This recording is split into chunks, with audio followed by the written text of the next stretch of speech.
Welcome to my channel Shirisha Naga. ఇవాళ మనం watch haul చూద్దామండి. This is my collection of watches. కొన్ని నేను కొనుక్కున్నవి, కొన్ని ఈయన గిఫ్ట్లు ఇచ్చినవి, కొన్ని మా అన్నయ్య గిఫ్ట్లు ఇచ్చినవి. సో ఇలా అసార్టెడ్గా ఉన్నాయన్నమాట. So let me take you through. Start చేద్దాము. సో ఫస్ట్ థింగ్, నాకు కొన్ని పెద్ద డయల్ వాచెస్ ఇష్టం అండి. So this is big dial one to begin with. Okay, ఇలా బిగ్ డయల్స్ ఇష్టం నాకు. So I keep wearing them left and right both hands. So ఇదేంటంటే ఫస్ట్ చూపెడుతున్నాను మీకు. ఇది ఫాస్ట్ ట్రాక్ వాచ్ అండి ఇది. And it comes with another belt. యాక్చువల్గా నేను ఈయన కలిపి కొనుక్కున్నాను అనమాట ఇది. We can't wear at a time, కానీ ఇంటర్చేంజ్ చేసుకుంటూ వాడుకోవచ్చు. So this is for me. ఈ స్ట్రాప్ నాకు, ఈ బ్లూ స్ట్రాప్ ఈయనకి అని తీసుకున్నాను. And we love it, we like it. ఇంకో version of G shock, the upgraded version of G shock ఇది. బ్లాక్ యాక్చువల్గా నేను ఈయనకి బర్త్డే గిఫ్ట్ ఇస్తే ఇది ఈయన నాకు గిఫ్ట్ ఇచ్చారు. సో ఏదైనా డబ్బులు మనం అలా ఖర్చు చేసుకోవడమే అనమాట, ఎవరెవరికి గిఫ్ట్ ఇచ్చినా. అండ్ ఇది ఇంకొక big dial super dry watch. This is from London యాక్చువల్గా. సో ఆల్ బిగ్ డయల్స్ ఇది నేను మీకు చూపెట్టాను. And coming to the regular brands like Fastrack అలాంటివి అనమాట. సో ఇది ఒక బ్లాక్ కలర్, ఇది వైట్, ఇది white and red. Fastrack again. This is also Fastrack. Steel chain తోటి వచ్చింది ఈ డయల్. యాక్చువల్గా ఇది నేను చేసుకున్నది ఇది నేను చేసుకున్న వాచ్ అనుకోవచ్చు. ఇది చేసుకున్నా అంటే నాట్ మ్యానుఫ్యాక్చర్డ్ ప్లీజ్. డయల్ ఏమో వేరే దాంది, స్ట్రాప్ వేరే దాంది. సో డయల్ ఏమో ఫాస్ట్ ట్రాక్, అంతకుముందు స్ట్రాప్ పాడైపోతే నేను యూఎస్ నుంచి ఒకటి తెచ్చారనమాట నాకు. సో దాని స్ట్రాప్ దీనికి వేయించుకున్నాను. సో ఇది మనం మోడిఫై చేసుకున్న ఒక డిఐవై లాంటిది అనమాట. And this is very special.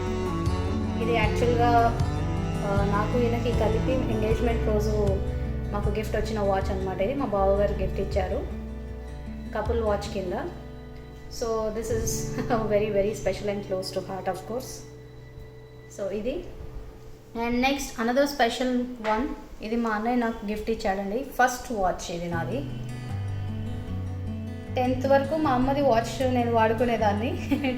9th 10th నుంచి 9th 10th మా అమ్మదే వాడి బాగా తుకురే కొట్టేశాను. And this is the first watch that he gifted me for my 10th marks అనమాట ఇది.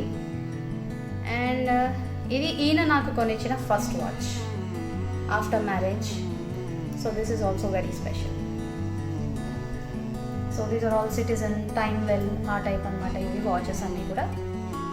And this is also special. This is from Amazon. I think it is for Valentine's day gift. ఇది first Valentine's day gift అండి ఇది. And one more special watch. ప్రతిదాన్ని special అంటున్నా అనుకోవద్దు, but everything like నాకు ఒక్కొక్క దానికి ఒక్కొక్క మెమరీ, ఒక్కొక్క ఎఫెక్షన్ అటాచ్ అయ్యి ఉన్నాయి. This is very uniquely attached to me. ఎందుకంటే ఇది నాకు నా స్టూడెంట్స్ గిఫ్ట్ చేశారు, నా 10th క్లాస్ స్టూడెంట్స్ నాకు గిఫ్ట్ చేశారు. మెనీ మెనీ మెనీ థ్యాంక్స్ మళ్ళీ మీ అందరికీ కూడా. My dear students, you are not my students, my friends. Actually I should call you friends. So we have been a very good gang. నాకు చాలా మంచి memory, దీంతో చాలా మెమరీస్ ఉన్నాయి. I even carried this to London. And ఇది ఒక fancy watch.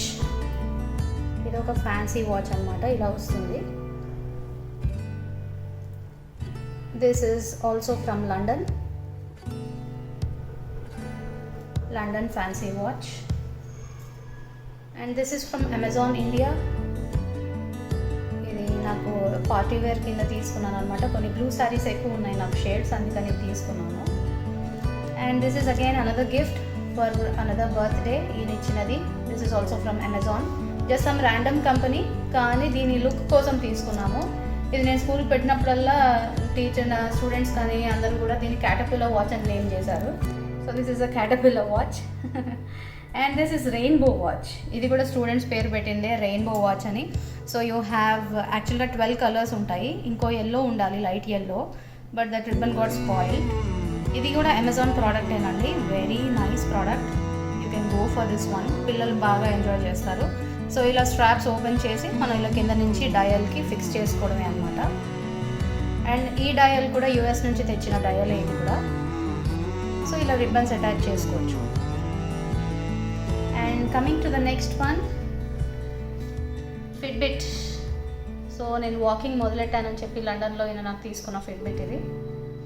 And ఇవి రెండునేమో US నుంచి ఈయన తెచ్చారండి. ఈయన ఫస్ట్ టైం యూఎస్ వెళ్ళినప్పుడు తీసుకొచ్చిన వాచెస్ ఇవి రెండు, ఫ్లవో వాచెస్, ఫింగర్ వాచెస్ అనమాట. So you wear them like this.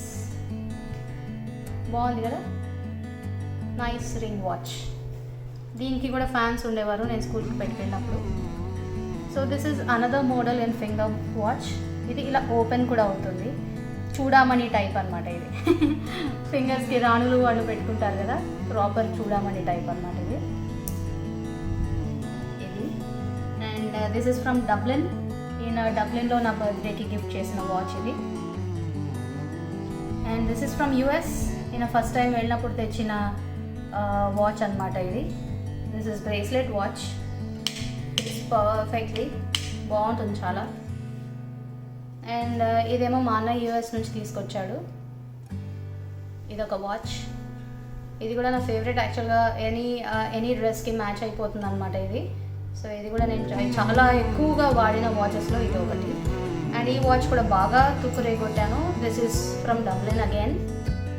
ఇది డబ్లిన్లో వ్యాలంటైన్స్ డే అప్పుడు నేను నాకు ప్రజెంట్ చేసిన వాచ్.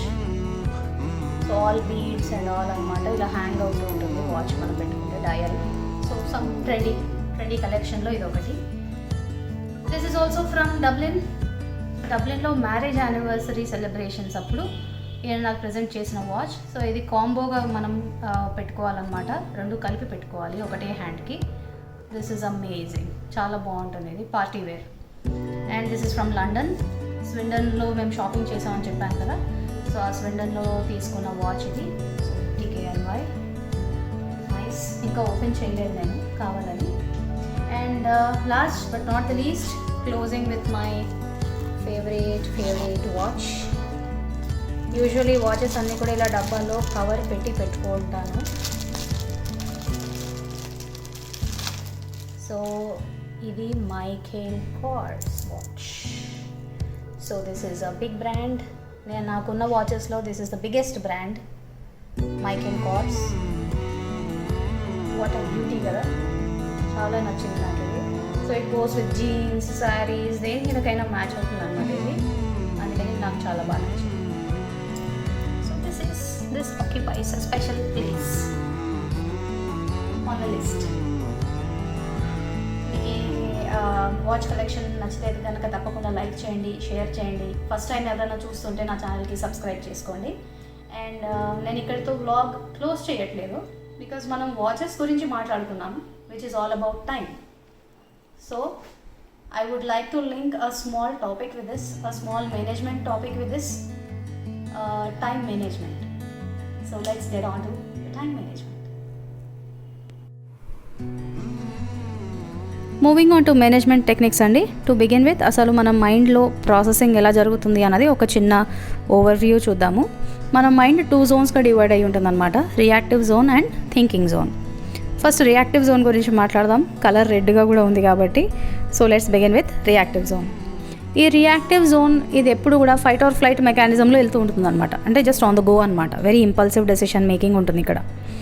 చాలా major part of the brain occupy చేస్తుంది. Very powerful and oldest technique అనమాట ఇది. And coming to thinking zone, ఇది మనకి టైం ఇస్తుంది, ఆలోచించుకుని ఆ డెసిషన్ మీద రిఫ్లెక్ట్ అయ్యే టైం ఇస్తుంది. కాబట్టి మనం ప్రాపర్ కాన్షియస్లో ఉన్నప్పుడు డెసిషన్ మేకింగ్ జరుగుతుంది. సో మోస్ట్లీ 99% ఈ డెసిషన్ మేకింగ్ తప్పు ఉండదు. కానీ ఈ మెకానిజం ఒక్కోసారి మనకి హ్యాండ్ ఇచ్చే ఛాన్సెస్ ఉన్నాయి. ఎలా అంటే మనం ఓవర్గా స్ట్రెస్ అయినా కానీ, ఓవర్గా ఇమోషనల్ అయినా కానీ మనకి ఈ మెకానిజం పనిచేయదన్నమాట. సో మనం ఓవరాల్గా మైండ్ కంట్రోల్ తెచ్చుకుని, మన ఎమోషన్స్ని కంట్రోల్ చేసుకుని, కూల్ యాజ్ అ క్యూకంబర్ అంటారు చూడండి, బాగా మెడిటేషన్ చేసుకుని అలా ఉంటేనే మనం ఏదైతే ప్రాసెస్ వెళ్తుందో ఈ జోన్లోకి వెళ్తుంది. So most of the time మనకి రియాక్టివ్ జోన్ మీద నడుస్తూ ఉంటాయి ప్రాసెస్ అన్నీ కూడా. మనం అంతా కూల్గా ఉండం, ఏదో ఒక డిస్టర్బెన్సెస్ అవుతూ ఉంటాయి. సో ఎమోషనల్ కానీ, ఏదైనా వర్క్ పరంగా స్ట్రెస్ కానీ. సో దీన్ని రియాక్టివ్ జోన్ని తగ్గించుకుని థింకింగ్ జోన్ని పెంచుకునే ప్రాసెస్ మనం ఫాలో అవ్వాలన్నమాట. Okay, so will move on to the next one. Okay అండి, so this is nothing but time management matrix అనమాట. ఈ మేట్రిక్స్ని మనకి ఇచ్చినది ఈసెన్ హోవర్ అని ఒక యుఎస్ ప్రెసిడెంట్ అనమాట ఆయన. He was the 34th president of US. ఆయన ఇచ్చిన కాన్సెప్ట్ అనమాట ఈ మేట్రిక్స్ అంతా కూడా. అయితే దీన్ని బాగా పాపులరైజ్ చేసింది మాత్రం స్టీఫెన్ ఆర్ కోవీ అని. ఈయన he's mostly known for his book, famous book 7 habits of highly effective people అని. ఒక వండర్ఫుల్ బుక్ అండి, చదవకపోతే కనుక తప్పకుండా చదవండి. ఆ బుక్లో ఈయన ఈ మేనేజ్మెంట్ మేట్రిక్స్ని బాగా హైలైట్ చేసి దాని ద్వారా బాగా పాపులర్ అయిందనమాట ఈ మేట్రిక్స్ అంతా కూడా. సో మేట్రిక్స్ అంటే మనకు తెలుసు, ఇది 4x4 2x2 మేట్రిక్స్ ఇది. So 2 rows and 2 columns. So coming to మనం క్వాడ్రంట్స్ అని పిలుచుకుందాం. First quadrant, second one, third quadrant and fourth quadrant. First quadrant is urgent versus important. So important and urgent tasks అన్నీ కూడా ఇందులో ఉంటాయి అన్నమాట ఈ రెడ్ మేట్రిక్స్లో, ఈ క్వాడ్రంట్లో. ఈ రెడ్ క్వాడ్రంట్లో ఏంటంటే ఇంక immediate necessity, very critical issues అన్నీ కూడా ఈ క్వాడ్రంట్లో ఉంటాయి. సో ఇమ్మీడియట్గా, సో ఇవాళ నాకు ఈవినింగ్ 5 o'clockకి డెడ్ లైన్ ఉంది, టైం ఇప్పుడు 3 o'clock అయింది, సో నేను 5 o'clock కల్లా టాస్క్ ఫినిష్ చేయాలి. So that is a very critical issue. అది కంప్లీట్గా ఈ మేట్రిక్స్ ఈ క్వాడ్రంట్లోకి వస్తుంది అనమాట. మనం ఇప్పుడు సెకండ్ దాంట్లోకి వెళ్దాము. This is important versus not urgent. ఇంపార్టెంటే ఆ టాస్క్ చాలా, కానీ ఇమ్మీడియట్ రిక్వైర్మెంట్ కాదు. అంటే ఇప్పుడు నాకు సబ్మిషన్ ఒక 2 days తర్వాత ఉంది, but it is very important అనమాట. నేను డైరెక్ట్ క్లయింట్కి రిపోర్ట్ చేయాలి అనుకుందాం ఎగ్జాంపుల్. సో అందుకని ఇదేంటంటే ఇది very very important but not that urgent అనమాట. సో ఇది వెరీ వెరీ ఇంపార్టెంట్ క్వాడ్రంట్ కూడా. ఎందుకంటే మనం ఎఫెక్టివ్ ప్లానింగ్, టైం మేనేజ్మెంట్ చేస్తున్నామా లేదా, ఎఫెక్టివ్గా పర్సనల్ మేనేజ్మెంట్ చేయగలుగుతున్నామా లేదా అన్నది ఇక్కడ దొరికిపోతాము. సో ఈ గ్రీన్ మ్యాట్రిక్స్ అందుకనే రిప్రజెంట్ చేస్తోంది. దీని ఈ క్వాడ్రంట్ అంతా కూడా ఏంటంటే లాంగ్ టర్మ్ గోల్స్ ఉంటాయి. అంటే లైక్ మన ఎక్సర్సైజెస్ ప్లాన్ చేసుకోవడం కానీ, లేదా రిలేషన్షిప్ బిల్డింగ్ మీద వర్క్ చేయడం కానీ, ఇవన్నీ మనకు చాలా ఇంపార్టెంట్ లైఫ్లో. కానీ ఇమ్మీడియట్గా మనం వాటి మీద వర్క్ చేయం కదా, అందుకని నాట్ అర్జెంట్ కేటగిరీలో ఉంటాయి అన్నమాట. ఒకవేళ ఇదంతా కూడా మనం పెండింగ్ పెట్టామనుకోండి, వాటిని ఒకవేళ ఇగ్నోర్ చేసామనుకోండి, ఇవన్నీ కూడా అర్జెంట్ కేటగిరీలోకి వెళ్ళిపోయి రెడ్ జోన్లోకి వెళ్ళిపోతాయి. సో అక్కడ మనం చాలా జాగ్రత్తగా ఉండాలి. మనం ఫస్ట్ క్వాడ్రంట్లో ఎంత టైం తక్కువ స్పెండ్ చేస్తామో మనకంత స్ట్రెస్ తక్కువ ఉంటుంది. సో ఇమ్మీడియట్ అర్జెంట్ టాస్క్స్ మీద ఎక్కువ మనం వర్క్ పెట్టుకోకూడదు, స్ట్రెస్ పెట్టుకోకూడదు. సో మినిమం టైం స్పెండ్ చేసేది క్వాడ్రంట్ 1లో, మ్యాక్సిమం టైం స్పెండ్ చేసేది క్వాడ్రంట్ 2లో. ఇప్పుడు ఆల్మోస్ట్ కైండ్ ఆఫ్ ఒక డమ్మీ క్వాడ్రంట్స్ అనొచ్చు వీటిని. ఎందుకంటే వీటిని మనం అంతా ఫోకస్ చేయకూడదు. ఫోకస్ చేసామంటే మనకి ఇంకేం లేదు, ప్రాసెస్ చాలా హెక్టిక్ అయిపోతుంది అనమాట. సో ఇవి not important but urgent tasks ఉంటాయి. అంటే ఏంటి, ఎవరైనా మైనర్ ఇష్యూస్ ఉంటాయి. అంటే ఎవరో వచ్చి వాళ్ళ ప్రాబ్లమ్స్ మనతో చెప్పుకోవడము, వాళ్ళు ఇమ్మీడియట్గా మనం వాటిని అడ్రస్ చేయాలా వద్దా ఏంటి, అలాంటి కొన్ని మైనర్ ఇష్యూస్ ఉంటాయి కదా, అవి ఈ కేటగిరీలోకి వస్తాయి అన్నమాట. ఇదంతా కూడా నథింగ్ బట్ అ డిస్ట్రాక్షన్, కంప్లీట్గా డిస్ట్రాక్షన్ ఉంటుంది. ఫోర్త్ క్వాడ్రంట్లోకి వెళ్తే కంప్లీట్లీ అట్టర్లీ వేస్ట్ కేటగిరీ ఇది. అంటే ఏంటి, మొత్తం గాసిపింగ్ కానీ, లేదా ఇప్పుడు మనకి అసలు సంబంధం లేని టైం పాస్ యాక్టివిటీస్ కానీ, అంటే హాబీస్ కాదని అనేది, time pass activities, time wasting activities ఉంటాయి కదా, అవన్నీ కూడా ఇందులోకి వస్తాయి. So not important versus not urgent. So మనం కంప్లీట్గా క్వాడ్రంట్ 4ని డిలీట్ చేసేయాలి. మనం డైలీ అలొకేట్ చేసే టైంలో మనకి క్వాడ్రంట్ 4 ఎంత డిసపియర్ అయిపోతే అంత మంచిది. క్వాడ్రంట్ 3 కూడా ఎంత మినిమం ఉంటే అంత మంచిది. సో క్వాడ్రంట్ 1 కూడా మినిమల్ ఉండాలి, కానీ ఎగ్జిస్టింగ్ ఉండాలి. ఎందుకంటే మన బ్రెయిన్ యాక్టివ్గా ఉండాలి, యాక్టివ్గా పనిచేయాలి. అంటే మనని మనము టార్గెట్ చేసి మనము అచీవ్ చేస్తామా లేదా అని టెస్ట్ చేసుకోవడానికి ఫస్ట్ క్వాడ్రంట్ ఉండాలి కంపల్సరీ. వానిష్ అయిపోకూడదు, కానీ మినిమల్ ఉండాలి. మన ఫోకస్ అంతా కూడా దేని మీద ఉండాలి, సెకండ్ క్వాడ్రంట్ మీద ఉండాలన్నమాట. అప్పుడే మనకి ఎక్స్ట్రా ఆర్డినరీ ప్రొడక్టివిటీ వచ్చి మళ్ళీ గ్రీన్ కలర్, నేను I repeat, cool as cucumber ఉండడానికి ఇది చాలా హెల్ప్ అవుతుంది. సో ఇదన్నమాట టైం మేనేజ్మెంట్. సో ఇవి ఫ్యూ టిప్స్ మాత్రమేనండి ఫర్ ఎఫెక్టివ్ టైం మేనేజ్మెంట్ అన్నమాట. అంటే మనం సెకండ్ క్వాడ్రంట్లో ఉండడానికి, మన మ్యాక్సిమం ప్రొడక్టివిటీ పెరగాలి అంటే మనం ఫస్ట్ థింగ్ చేయాల్సింది ఏంటి, ప్రాక్టీస్ మెడిటేషన్. సో దట్ మన మైండ్ని మనం కంట్రోల్లో ఉంచుకోగలుగుతాము. అండ్ మోర్ ఆఫ్ ఇంతకు ముందు మాట్లాడుకున్న జోన్ ఉంది కదా, థింకింగ్ జోన్, దానికి బాగా హెల్ప్ అవ్వడానికి 5 steps యూజ్ అవుతాయి అన్నమాట.